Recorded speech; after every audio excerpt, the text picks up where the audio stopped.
What's up, sneaker people? It's your boy FP Kicks and Gear, and I am back with another legit check guide. And this time we have the Across the Spider-Verse Jordan 1s. Now, this is just going to be a really quick legit check guide, mostly because these shoes are one of the more available Chicago / hype shoes out there. They're at a decent price on the market, even though they are going up. So I wanted to give you guys a quick little reference guide so that if you're out there trying to buy an authentic pair, you'll know how to weed out the fakes. I don't have an authentic pair personally myself, but there are some tips that you can look for when buying these out on the open market, and I'm gonna lay them out for you right here so that you can do what you got to do to get the pair that you are looking for. So with all that said, remember guys, just like in every video, you can see pictures of this shoe and all the details on the Instagram account here. Go to that Instagram account so that you can really hone in on the stuff that I'm talking about. Some of the stuff once you see, you can't unsee. So now that I adjusted the view angle a little bit to make it a little bit easier for me to point some stuff out, let's start talking about the shoes. Or I should say, let's start talking about the box.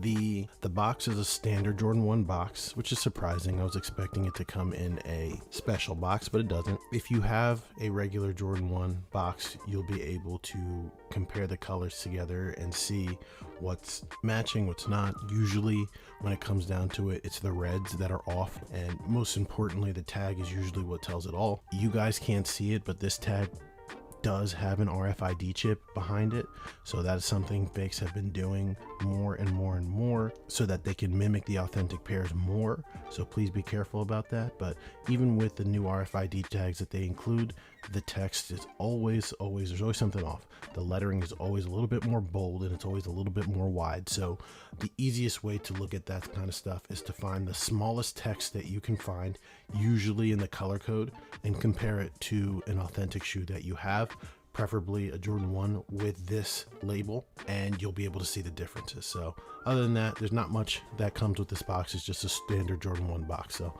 let's get into the shoes.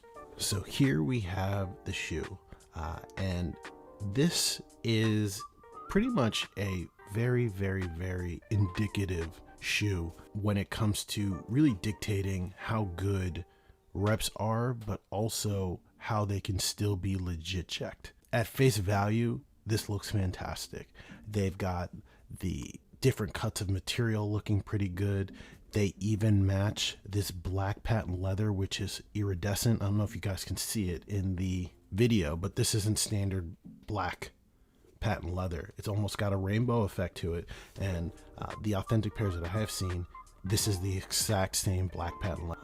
But most importantly, they got the materials right. All the materials feel exactly like the authentic pairs feel. It shows that these rep factories are doing their due diligence. But the one easiest thing I would say that will allow you to legit check these shoes properly is going to be on the color. And I'll break down what different areas in color you can focus on so that you can differentiate a fake pair from a legit pair. And if you don't care, that's on you. You can do with that information as you will. The first legit checking tell that you can go to when it comes to this shoe is the tongue. As you can see, they have included a sail kind of foam tongue. When it comes to this tongue, it shouldn't be this foam kind of sail color. It should have a pink hue to it. If you guys can recall in my previous legit check videos for the Chicago Lost and Found, one of the things that I always pointed out was the legit Lost and Founds have a tongue whose color is more like this, but the reps have a pinker tongue. Now this whole thing is in reverse. The reps of these have a tongue that's more the style of the authentic Lost and Founds, when they should have a pinker tongue like the rep Lost and Founds. So it's kind of weird how they can get it right on some and then some they mix it up. Actually, let me go see if I can pull a rep Lost and Found to show you what I'm talking about. Here is a replica pair of Lost and Founds, and if you look, you can see what I mean by that pink hue. Look how much paler the rep tongue is compared to this. Now, I'm not saying that this is exactly the same color as it will be on an authentic pair, but it should look more like this than this, and actually vice versa for the authentic Lost and Founds versus the rep Lost and Founds. So it's interesting that they did this on this pair and they did that on this pair. If they swapped tongues and then they swapped the Nike Air tags, they would actually be more accurate. But that's probably one of the biggest tells, in my opinion, you can look for. It looks like it's super highly, contrasting now. But when they're laced up and they're dirty and things like that, it'll be a lot harder to tell on used pairs. So just pay attention to that. That's something that is a pretty good indicator, in my opinion. The next thing that is usually a go-to for me is paying attention to the cuts of different fabric and material that come together on the shoe, but not all of them. Specifically, these cuts of material. I don't really know. Almost like they're almost like ink blots on red backed leather or paper, right? These are supposed to be indicative of like old comic books, I guess, but these cuts of material specifically on these rep pairs, they're a little washed and faded out when they should be darker and more vibrant. If you look up retail pairs and stock images and things like that, you'll see that this is definitely a more vibrant red, actually a little bit closer to this red leather than this. It's faded on the rep. They got the effect correct. It's just that the tone of the red leather is off. And that's usually the name of the game when it comes to rep sneakers. You know what you're getting into. I'm never going to be the one that tells you that a rep is 1-to-1 and it's exactly like retail. It's not. Most of the rep factories will, outside of their marketing, if you're speaking frankly with them like I do, they'll tell you that they know that they're not exactly the same, but you're buying a replica shoe that usually costs even less than the authentic pair does. So know that that's what you're getting. But those little ink blotches seem to be the easiest way to tell. Should definitely be a more vibrant, darker red that kind of goes with the rest of the bottoms of the shoe. Other than that, the markings look pretty good. Standard red patent leather, standard regular leather. You've got a coarse nubuck here, or maybe even a suede, I should say. And probably the most well done part of the shoe is how they mimicked the comic book art style all around the uppers of the shoe. They did a really good job. Now, everything else, you're probably going to have to pay attention to shape, look at the proportions of obviously the wing cuts and everything like that. They'll be more or less your standard affair when it comes to reps. But everything else, you're going to have to pay attention to under the black light. So let me turn off the lights and we'll see what we can get going on. Now, for these shoes, when it comes to the black light, there are two very important things to look at. One centers around the Wings logo and the other center around the sole. So when it comes to the Wings logo, as you can see, when I shine the black light on the Wings logo, it brights up. It's very, very reactive. Authentic pairs do not have Wings logos that react at all. So that is a very good, very easy tell. It should not be reacting at all. Other than that, the uppers, the stitching is supposed to be reactive. It reacts on authentic pairs just like it reacts on reps. So you can't really tell about on that, but that specifically, there's your tell.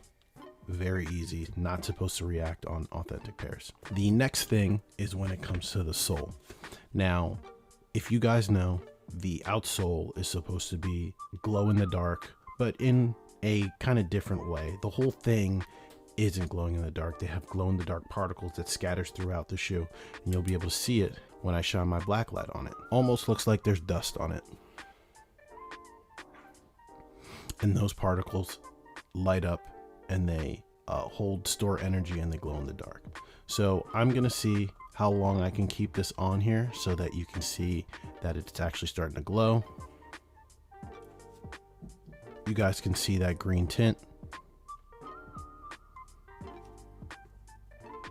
The particles are becoming very, very, very reactive.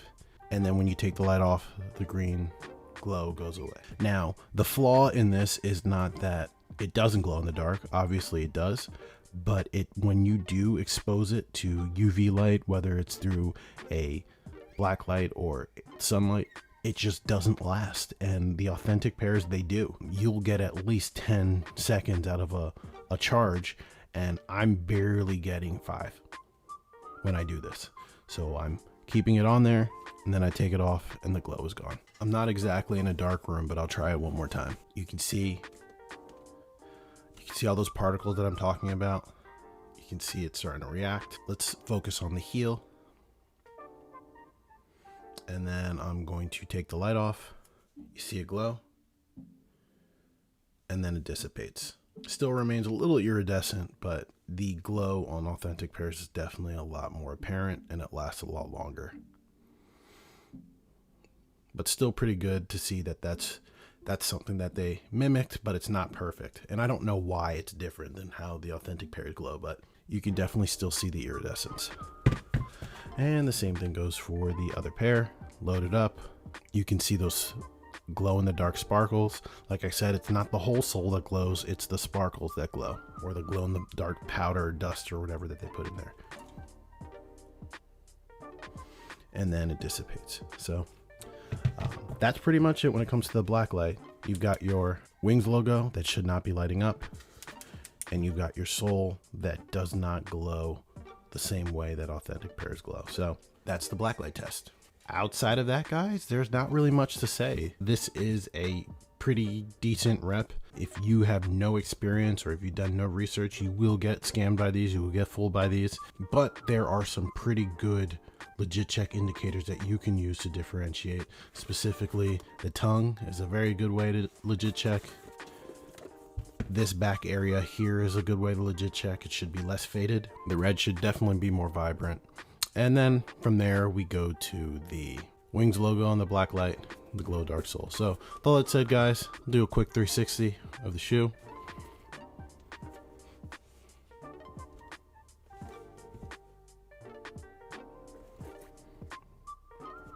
And you can find more images of the shoe on the Instagram account here. Please, guys, study the images. Make sure you know what it takes to legit check one of these shoes before you hop out there into the market.